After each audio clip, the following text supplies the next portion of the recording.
Hi guys, my name is Grace and welcome to Gracie's Book Nook. I'm obviously a big bookworm as evidenced by the name of this channel, but something not everyone knows about me is that I am also a big fan of anime. I've been watching anime for almost as long as I've been reading, and I have a big appreciation for the amount of passion and artistry that goes into creating an anime, just as I have appreciation for all the artistry that goes into writing a book. In this video, I'd like to combine my love for anime with my love for books and recommend some books based on my favorite animes. I have 4 books to get through, so let's get into it. If you like Death Note, read Vicious by V.A. Schwab. Vicious centers around 2 ambitious college roommates, Victor and Eli, who are collaborating on a high-stakes research project to see if there is a way for ordinary people to develop supernatural abilities. This experiment ends up going horribly wrong and lands Eli in prison. 10 years later, Eli escapes prison and embarks on a mission to eradicate every single person with special abilities he can find. After meeting a young girl who had just lost her family due to her special abilities, Victor must protect her and stop Eli from carrying out his plan. This book has a little bit of everything, one part academia, one part superhero story. What reminds me of Death Note is the dynamic between Victor and Eli. I feel like it is very reminiscent of the dynamic between L and Light and Death Note. I also think the high stakes and high tensions of this woven throughout the plot is very reminiscent of Death Note. If you like Black Butler, read The Night Circus by Erin Morgenson. The Night Circus centers around a mysterious circus that appears unexpectedly in a small Victorian town. It seems to be only open at night, and the acts are rumored to involve real magic. Within the inner workings of the circus, 2 magicians, Celia and Marco, involve in a competition of magic that they have been preparing for their entire lives. However, the more time they spend together, the more the feelings for each other seem to grow. Soon they find themselves deeply in love with each other. However, the competition must go on. This book has always given me Black Butler vibes, not just because of the Victorian setting, but because of the rich magical lore and the memorable cast of unique characters.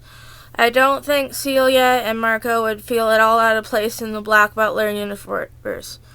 If you were as deeply involved in the Black Butler fandom as I was in the early 2010s, the Night Circus might be for you. If you like Kami-sama Kiss, read The 7 Deadly Shadows by Courtney Alameda. This YA fantasy follows 17-year-old Kira, a bully schoolgirl cursed with the ability to see yokai, the ghosts and demons that haunt the streets of Japan. When the Demon King threatens to destroy the world at the next blood moon, Kira must team up with the Kitsune boy Shiro and Obey, a regal demon courtesan, to foil the Demon King and save humankind. This book is like an anime in book form, but what really reminds me of Kami-sama Kiss in particular is mostly because of the demon element and the romance between Shiro and Kira and the temple setting. If you enjoyed Kami-sama Kiss, you might want to check out 7 Deadly Shadows.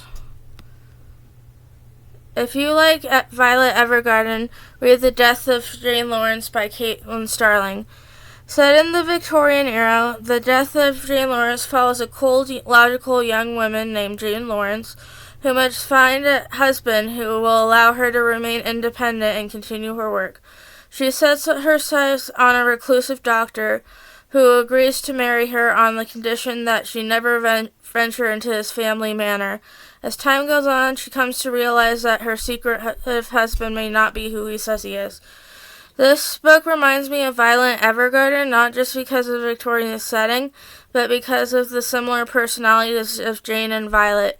They both are very similar in their mannerisms and characters. They're both cold and logical, and I'd say kind of autistic coded. I would also say that The Death of Jane Lawrence was quite a bit darker than Violet Evergarden, but I still highly recommend it if you like the anime. So those are my 4 book recommendations for anime fans. There may be a part 2 depending on the feedback I get from this video. Just a bit of a self-promo before I end the video. I do write my own books as well. I have a new one that's just come out on Amazon called Barry and Carrie. If you could support me by buying my new book or any of my other books on my Amazon, I would greatly appreciate it. The link is in my bio. Happy reading.